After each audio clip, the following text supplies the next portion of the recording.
A paz de Jesus, meus irmãos e minhas irmãs, seja bem-vindo a este estudo dos Atos dos Apóstolos. Te convido, se você não leu o primeiro capítulo, que é o tema desse encontro de hoje, eu te convido a ler antes de prosseguir esse vídeo. Então, nós iremos iniciar em nome do Pai, do Filho, do Espírito Santo. Amém.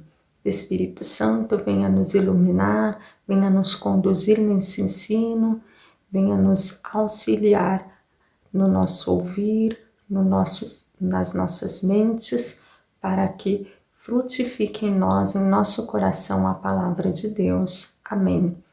Então, eu vou dar um panorama geral daquilo que é o livro dos Atos dos Apóstolos, para que a gente inicie.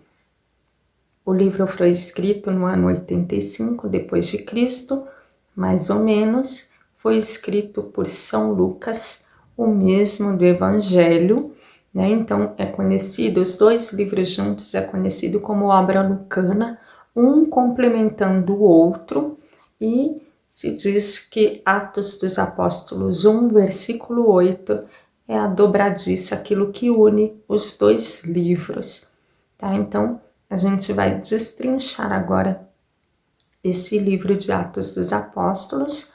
Para você que leu, estou aqui com a minha Bíblia da tradução da Ave Maria, para que você também possa acompanhar aí os trechos a qual vamos estudar.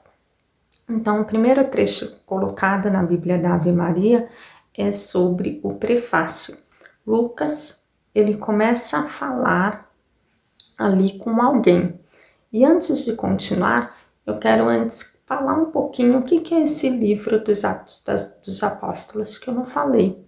Então, Jesus morreu, né, ressuscitou, fez algumas visitas aos apóstolos.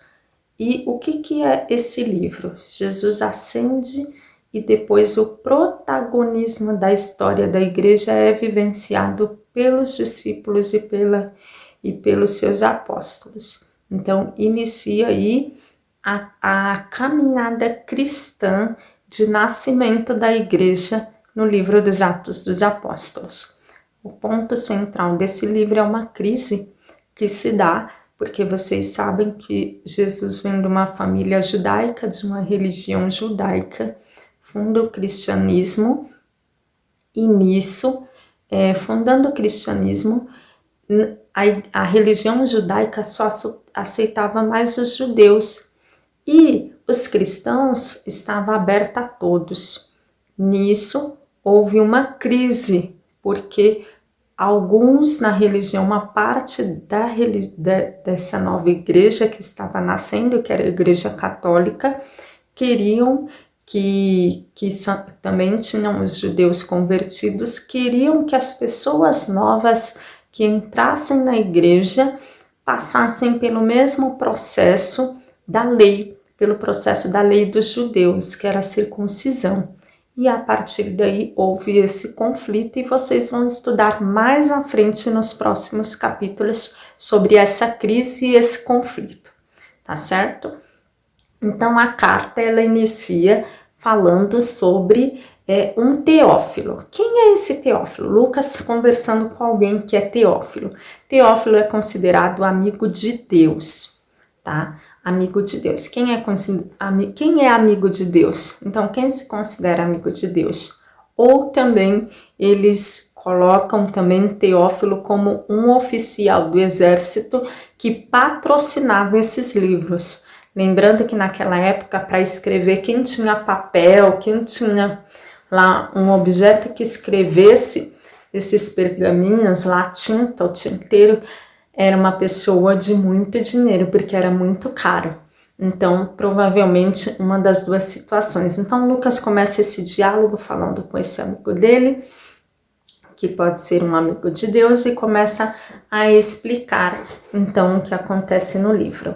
Para quem viu ali, na Bíblia da Ave Maria, vê que o próximo ponto, tema central é implantação da Igreja de Cristo na Palestina, Atos de Pedro.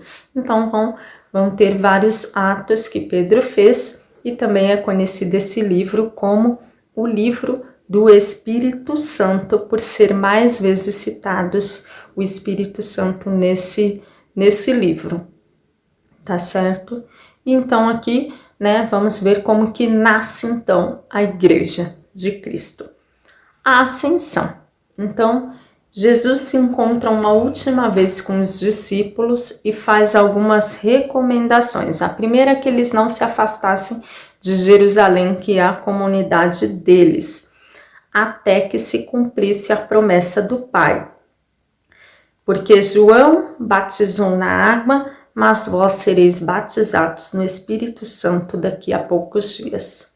Vocês bem sabem que faziam poucos dias que os apóstolos tinham visto Jesus morrer na cruz e eles estavam com muito medo, tinham medo de morrer, de serem presos, muito medo mesmo, se sentiam fracos, né? Basta que nós olhemos quem foi Pedro lá próximo dos dias lá de Jesus morrer, né? Quinta-feira Santa, os trechos todos, quem eram? Eles eram muito fracos, então a cabeça deles ainda não compreendia ainda como deveriam aquilo que Jesus falava. Sendo assim, eles sendo judeus, o que eles pensavam? Eles pensavam assim: Senhor, mas quando que vai ser restaurado o reino de Israel? Porque sendo judeus, eles pensavam assim, o reino de Jesus vai vir e nós vamos ficar livres da opressão dos romanos, do governo romano.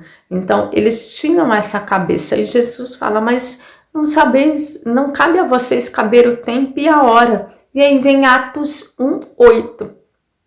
Mas descerá sobre vós o Espírito Santo e vos dará força. E sereis minhas testemunhas em Jerusalém, em toda a Judéia, Samaria, até os confins do mundo. Então, é o que une ao livro de Lucas, é o tema da RCC desse ano também. E aí eu vou explicar um pouquinho. Descerá o Espírito Santo e vos dará força. Lembra que eles eram fracos. Sereis minhas testemunhas. Testemunhas quer dizer mártires. Na tradução original lá, a palavra é mártire. Então, quando se diz minhas testemunhas, quer dizer que você derramará o seu sangue, certo? E aí, vem falar, testemunhas aonde? Em Jerusalém, onde tinha um templo, onde os judeus podiam oferecer seus sacrifícios, encontrar-se com Deus. Deus estava no templo. Em toda a Judéia, quer dizer, todo o território judeu, onde todos cultuavam o Deus único. Em toda a Samaria. Por que Samaria? Porque o povo da Samaria, que eram samaritanos, é o povo que foi disperso lá no exílio e se misturaram com outros povos que não eram judeus. Então não tinha uma raça pura, e vem daí essa confusão de que os judeus não gostavam dos samaritanos. Então, sereis testemunhas também lá na Samaria e nos confins do mundo. O que é confins do mundo? Confins do mundo aqui é Roma, tá? Por quê? Porque em Roma haviam pagãos. Ou seja, em todo o mundo, no mundo inteiro, eles seriam testemunhas. E dizendo isso, Jesus ascendeu aos céus. Depois, o próximo trecho que vem aqui falar é um trecho dos discípulos no cenáculo. Eles obedeceram à palavra de Jesus, subiram ao andar de cima os 11 discípulos, sem Judas, que lembra, ele se suicidou, mais Maria, as outras mulheres e outros irmãos. Diz a palavra que mais de 100 pessoas estavam reunidos, aguardando a promessa do Pai, que era o Espírito Santo que desceria sobre eles, em oração, em jejum, em louvor, para que a promessa de Deus se cumprisse. E aí, em meio a essa oração, durante esses dias, Pedro se levanta. E aí ele faz uma declaração que deveria, irmãos, convinha que se cumprisse o que o Espírito Santo predisse na Escritura, acerca de Judas, que foi o guia daqueles que prenderam Jesus. Então, aqui ele vem relatar um trecho inteiro que fala sobre Judas, né, sobre o local onde ele morreu, onde ele se suicidou, que não gerou mais vida naquele local e que deveria ser colocado outro no lugar, que a própria palavra fala isso, que outro receba o seu cargo, Salmo 68, versículo 26, e Salmo 108, versículo 8. Então, ele levantou isso lá no meio dos seus irmãos. E aí, então, propuseram 2 nomes, José, chamado Barsabás, que tinha por sobrenome Justo, e Matias.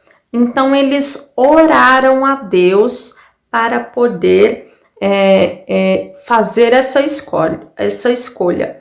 Depois da oração que eles fizeram, eles deitaram sorte e caiu a sorte sobre Matias, que foi incorporado aos 11 apóstolos, certo? O que é esse deitar sorte?